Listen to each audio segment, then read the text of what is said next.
Հայև, Գարեգին Նժդեհ, Գարեգին Տեր Հարությունյան, ծննդավայրը Նախիջևան, 1886 թվական, պաշտոնը ռազմական և պետական գործիչ, պատգամը պետք է հաղթել, պետք է հաղթանակի լուսապսակ ստեղծել ժողովրդի անվան ու ճակատի շուրջը, իսկ դրա համար պետք է լինել ավելի քան հայ և մարդ։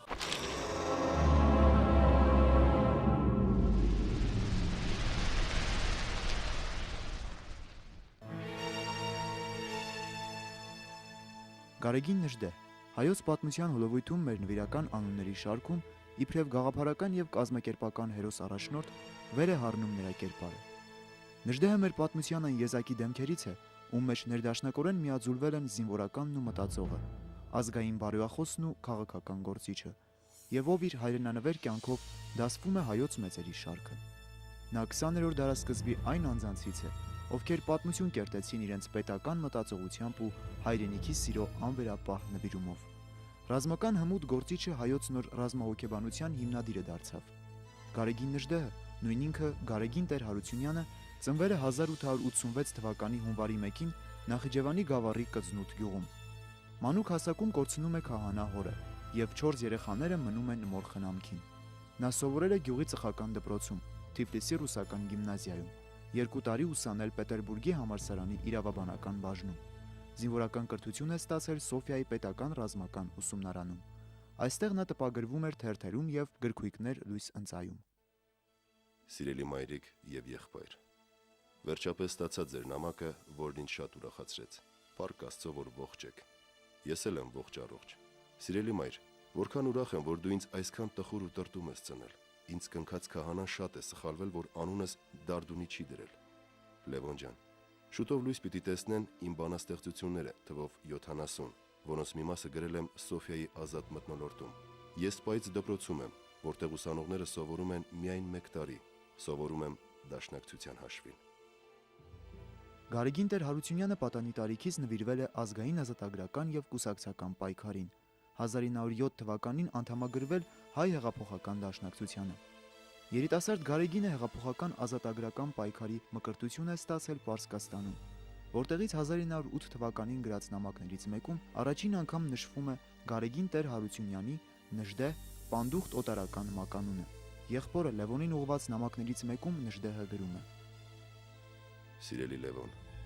ես հեղափոխական անհատականություններից մեկն եմ և այժմ աշխատում եմ հեղափոխական բնագավառում։ Ես շատ եմ կապված ինձ վրա դրված գործերին, որի պատճառով չեմ կարող գործը թողնել հեռանալ։ Սա աքսիոմա է։ Մայրիկը հիվանդ է, ես դա գիտեմ ու հոգիս ցավում է։ Նրան սարսափելի շատ եմ սիրում։ Հարգում եմ իմ մարտիրոս մայրիկին, բայց միթե մայրիկն ուզում է, որ ես հեղափոխական գործը թողնեմ գամ, որպեսզի հետո ընկերներիս ու իմ ամբողջ կազմակերպության առաջ դառնամ ատելի ու նողկալի անհատ։ Հուսով եմ մայրիկը կլավանա։ Ազատության ու հավասարության բոլոր աստվածները կուզենան ու կօգնեն մորս։ Նա իր ողջ կյանքում, թե տվյալ տարիներին և թե հետագա գործունեության ընթացքում, իր ողջ գործունեությամբ եղել է հայ լեզվամտածողության և հայ գաղափարախոսության կրողն ու հանուն դրա մաքարողը։ Լինելով դաշնակցության նշանավոր գործիչ Սամսոն Թադևոսյանի օգնականը, Նժդեհը մասնակցեց Պարսկաստանում ծավալված հեղափոխական շարժմանը։ Զենք և ռազմամթերք տեղափոխելու համար նա 1909-ին վերադարձավ Կովկաս, որտեղ էլ ձերբակալվեց ցարական իշխանությունների կողմից։ Բանտարկյալի հարցաթերթիկում Գարեգին Նժդեհն իր մասին տվել է հետևյալ տեղեկությունները. Տեր Հարությունյան Գարեգին Եղիշի, ծնված 1886 թվականին, քաղաք Նախիջևան, Երևանի նահանգ։ Զբաղմունքը և մասնագիտությունը լրագրող, ազգությունը հայ։ Նկատենք, որ այս և մի քանի այլ փաստաթղթերում Նժդեհը իր մասնագիտությունը նշում է լրագրող։ Ինչպես հիշյալ ժամանակահատվածում, այնպես էլ հետագայում Նժդեհն անտարբեր չէր լրագրության նկատմամբ և թղթակցում էր մի շարք պարբերականների։ Նժդեհը բանտարկության ժամանակ մորն ու 6 քույրերին արգելել էր այցելել իրեն։ Այդ բանտարկության մասին նա հայ մայրերին բնորոշող բավականին հուզիչ մի պատմություն է հիշում։ Կալանավոր էի ցարի օրով և մայրս ամեն կիրակի ինձ այցի կուգար հեռավոր գյուղից, կուգար ոտքով։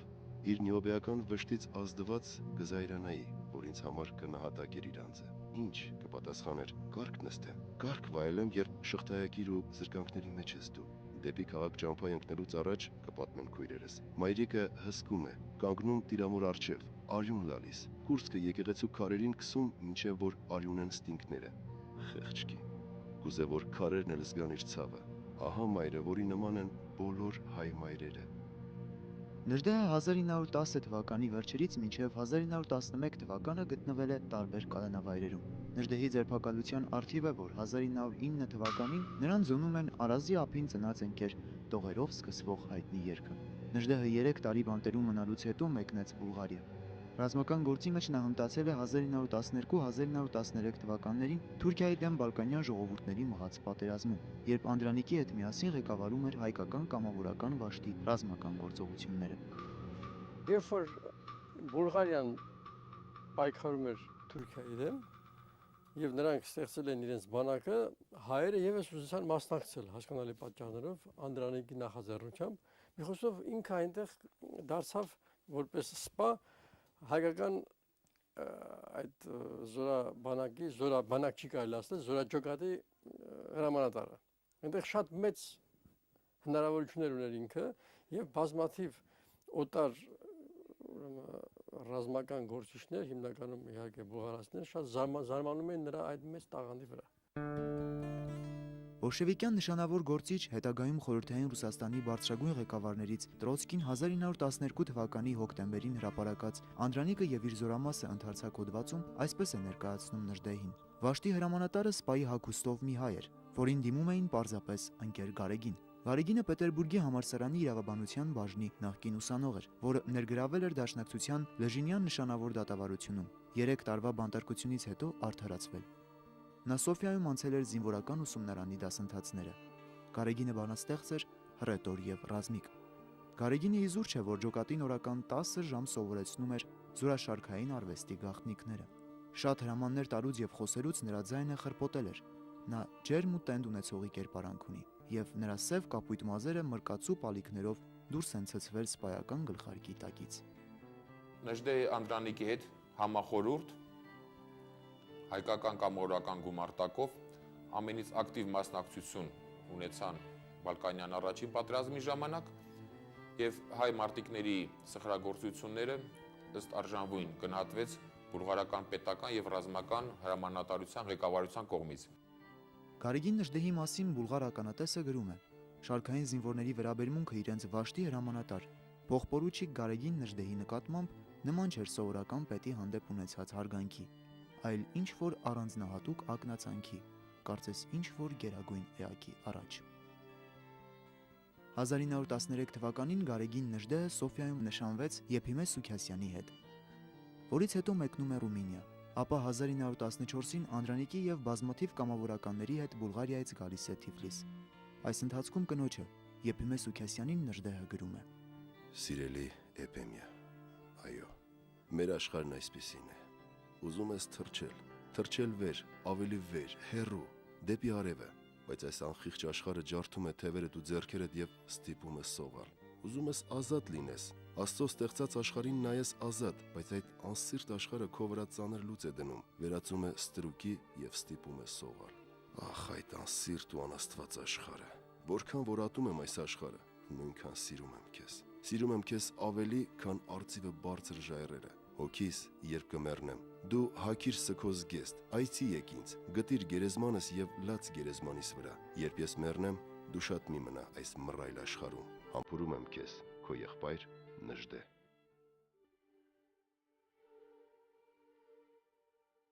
Գարեգին Նժդեհն առաջին աշխարհամարտում եղել է հայկական երկրորդ կամավորական ջոկատի փոխհրամանատար։ 1915-16 թվականներին նա աչքի է ընկել մի շարք կռիվներում ու արշավանքներում։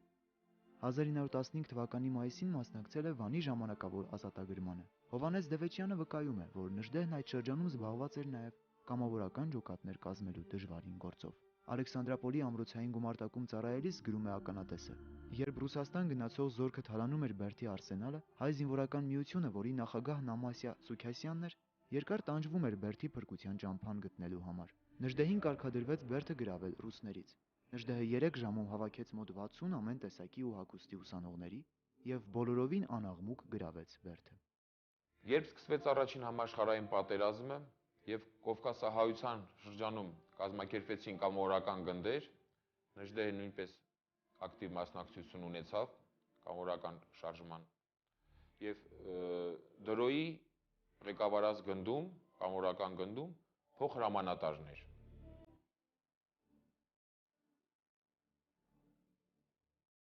Հավատի ու պաշտամունքի տաճարում միշտ էլ առաջին տեղը հատկացված են եղել Աստծուն եւ հայրենիքին։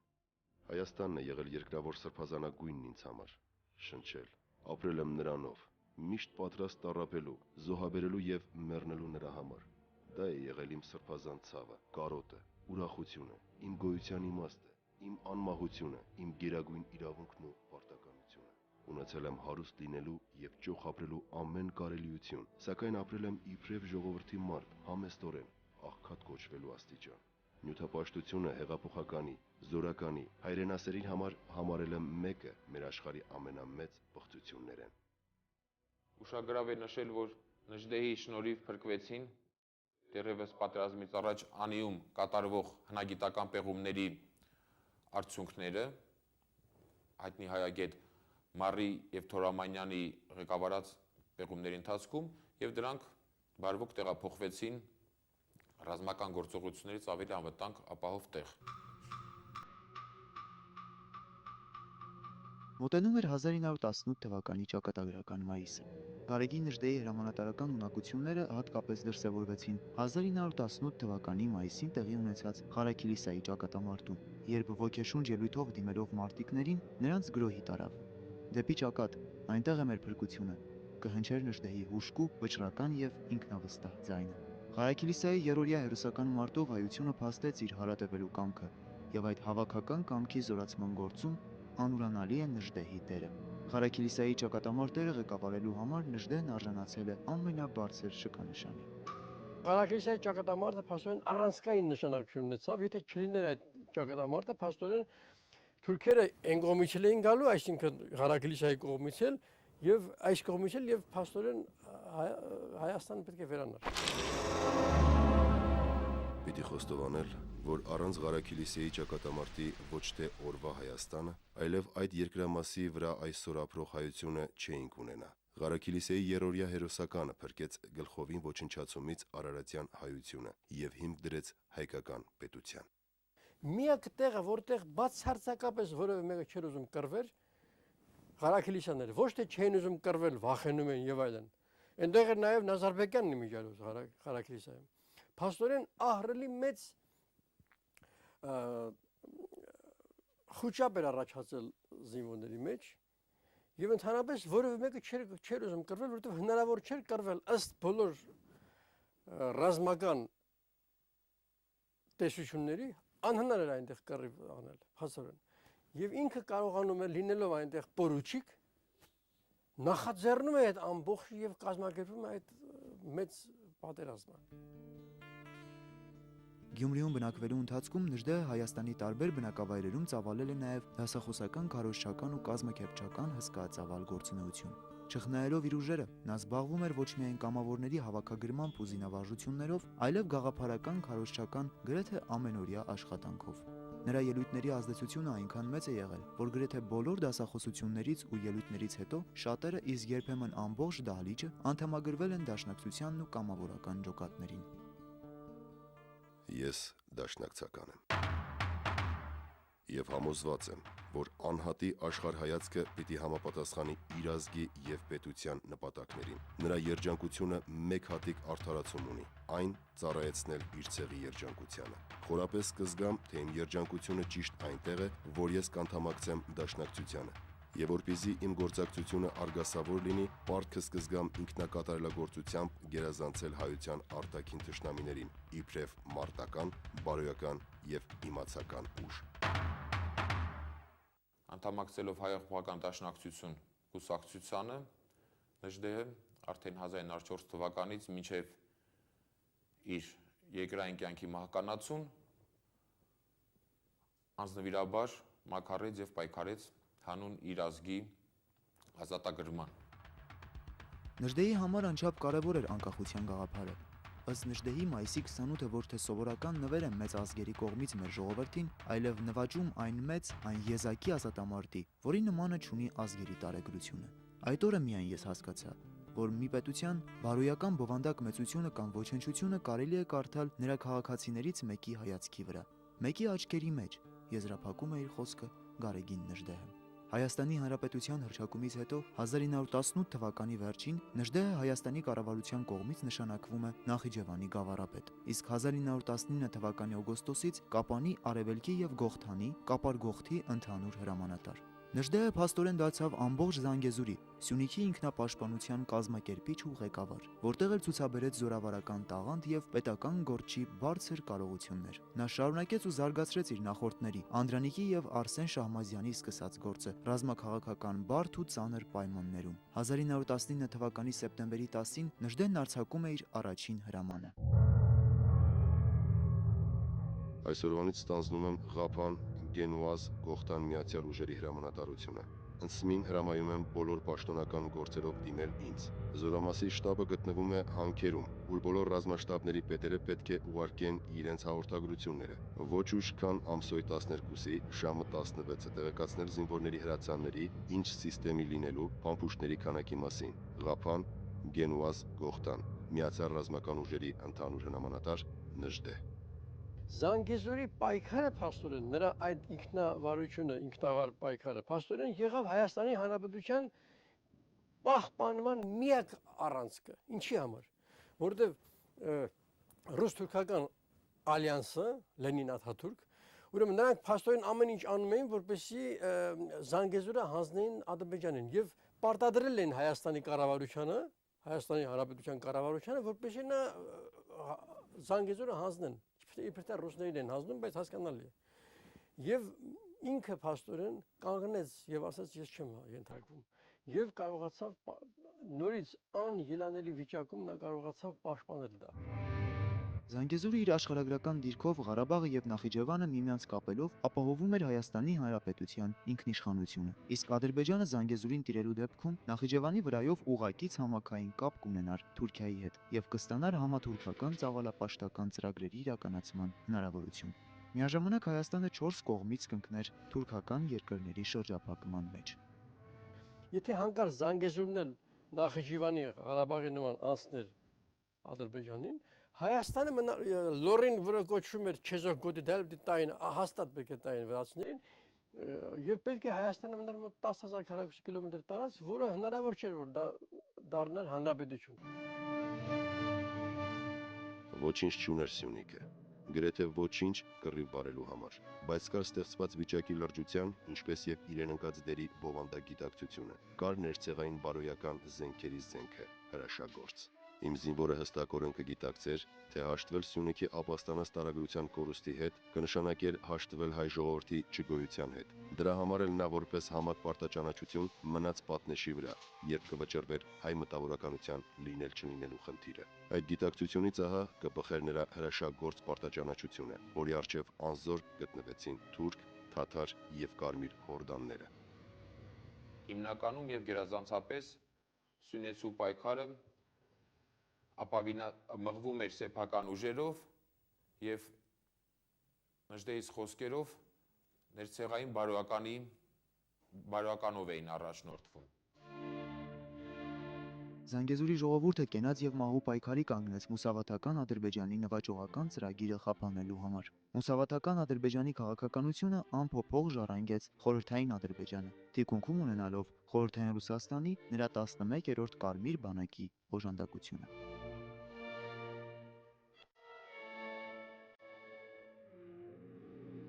Կարմիր զորամասի պետին եւ զինվորական կոմիսարին ուղարկված պաշտոնական գրության մեջ Նժդեհը հետեւյալ միտքն է հայտնում. Ես, որին այնքան հայհոյում են ձեր թերթերն ու թռուցիկները, ավելի շեշտված ու հին սոցիալիստ եմ, քան ձեզ մոլորեցնող Նարիմանովներն ու Կարաևները։ Հանուն իմ հեղափոխական հավատամքի եղել եմ բոլոր բանտերում, Արաքսի ափից մինչև Պետրոգրադ։ Ավելի քան 3 տարի ես շղթաներ եմ մաշել բանտերում եւ աքսորավայրերում։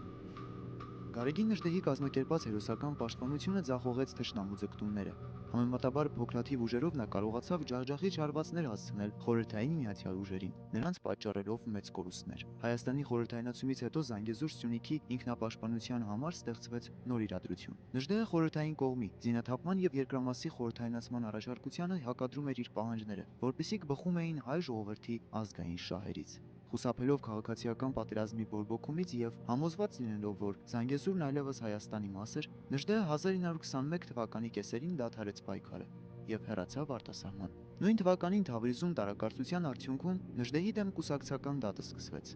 որտեղ որոշ կուսակցական գործիչներ նրա ռազմական գործունեությունը Լեռնահայաստանի անկման պատճառ համարեցին։ Այդ եւ այլ մեղադրանքներով Նժդեհը հեռացվեց Դաշնակցության շարքերից, որը սակայն չհաստատվեց կուսակցության հերթական ընդհանուր ժողովի համագումարի կողմից։ Այս հանգամանքը, որ կուսակցական ներքին գործունեությանը հարիր էր եւ այդտեղ ոչ մի արտառոց բան չկար, շատ քաղաքական գործիչների կողմից բազմիցս անհիմն ձևով շահարկվել է։ Այդուհանդերձ պատմությունը ապացուցեց, որ Նժդեհը իր գաղափարակից ընկերների եւ Լեռնահայաստանի խիզախ բնակչության հետ միասին փրկեց Զանգեզուրը, ապահովելով նրա միացումը Հայաստանին։ Նժդեհը Սյունիքում հանդես եկավ ոչ թե սոսկ որպես ռազմական հրամանատար, ոչ թե որպես սպա, այլ գաղափարահաղորդ, ոգեշնչող առաջնորդ։ Հետագայում 1937 թվականին Սոֆիայում տպագրվեց Գարեգին Նժդեհի «Իմ պատասխանը» գիրքը, որում մասնավորապես կարդում ենք. Հայոց պատմության ամենապատասխանատու մեկ վայրկյանին, երբ թուրքն ու բոլշևիզմը կդավեին մեր ցեղի գոյության դեմ, դա հերոսական Սյունիքը, որպես հեքիաթային տիտան իր մի բազուկը պահեց իր լեռների վրա թշնամու դեմ, իսկ մյուսը նախախնամաբար երկարեց Արաքսի վրա, որ Արարատյան դաշտից փոկված բազմահազար մտավորական եւ մարտական ընտրանին անվնաս ու անաղետ անցնի Պարսկաստան։ Այսպես այն կորովի դիմադրությունը, որին Կարմիր բանակը չէր հանդիպած Ռուսաստանում, տեսավ մեր լեռնաշխարհում, ու նա տասնյակ հազարներով սպանվածներ, գերիներ ու մեծաքանակ ռազմական ավարտ թողեց։ 1922 թվականին Սյունյաց արծիվը Գարեգին Նժդեհը բռնելով տարագրության ուղին մեկնեց Բուլղարիա։ Նժդեհը հեռացավ Հայաստանից, հայրենիքի կարոտը սրտում, թողնելով իր տապանագիրը, անցորդ, կանգ առ, կանգ անցորդ, այս անհայտ հողաթմբի առջև, որում ինձ տրված չէ հանգչել։ Գերեզման են ուզում մեռելները, անցորդ, ահ, երանի հայրենի հողում, հողի քնով քնած երջանիկներին, երիցս երանի։ Հանգիստ են ուզում մեռելներն անթաղ, անգերեզման, եւ պիտի հանգչեն, այնժամ պիտի հանգչեմ եւ ես, երբ հայոց աշխարհի երեք հսկաները, Մասիս, Նեմրուդ եւ Սիփան իրար ձայն տան, կանչեն ցնցագին, հեյ հեյ, էլի հայուն ենք, էլի հայ, էլի Հայաստան։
Շոշողա